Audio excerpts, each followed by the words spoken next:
उत्पत्ति अध्याय 10। उत्पत्ति अध्याय 10। नूह की वंशावली। नूह के पुत्र जो शेम, हाम और एपेत थे, उनके पुत्र जल प्रलय के पश्चात उत्पन्न हुए। उनकी वंशावली यह है। एपेत के पुत्र गोमेर, मागोग, मादै, याबान, तुबल, मेशेक और तिरास हुए। और गोमेर के पुत्र अश्कनज, रिपत और तोगरमा हुए। और यावान के वंश में एलीशा और तरशीश और कित्ती और दोदानी लोग हुए। इनके वंश अन्य जातियों के द्वीपों के देशों में ऐसे बढ़ गए कि वे भिन्न भिन्न भाषाओं, कुलों और जातियों के अनुसार अलग अलग हो गए। फिर हाम के पुत्र कूश और मिस्र और फूत और कनान हुए। और कूश के पुत्र सबा, हवीला, सबता, रामा और सबुतका हुए।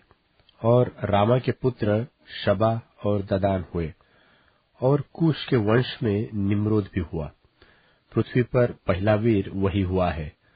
यह यहोवा की दृष्टि में पराक्रमी शिकार खेलने वाला ठहरा। इससे यह कहावत चलती है कि निम्रोद के समान यहोवा की दृष्टि में पराक्रमी शिकार खेलने वाला। और उसके राज्य का आरंभ शिनार देश में बाबुल और अक्कद और कलने हुआ।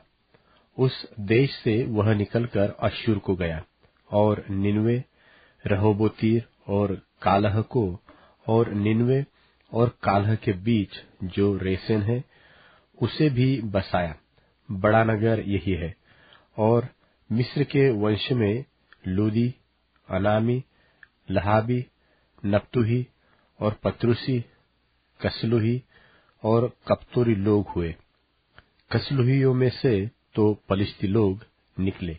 फिर कनान के वंश में उसका ज्येष्ठ सिदोन, तबहित और यबूसी, एमोरी, गिर्गाशी, हिव्वी, अर्की, सीनी, अरवदी, समारी, हमाती लोग भी हुए। फिर कनानियों के कुल भी फैल गए। और कनानियों का सिवना सिदोन से लेकर गरार के मार्ग से होकर अज्जा तक, और फिर सदोम और अमोरा और अदमा और सबोइम के मार्ग से होकर लाशा तक हुआ। हाम के वंश में यही हुआ। और ये भिन्न भिन्न कुलों, भाषाओं, देशों और जातियों के अनुसार अलग अलग हो गए। फिर शेम, जो सब एबर वंशियों का मूल पुरुष हुआ और जो एपेत का ज्येष्ठ भाई था, उसके भी पुत्र उत्पन्न हुए। शेम के पुत्र एलाम, अश्शूर, अर्पक्षद, लूद और आराम हुए। और आराम के पुत्र ऊस, हूल, गेतेर और मश हुए।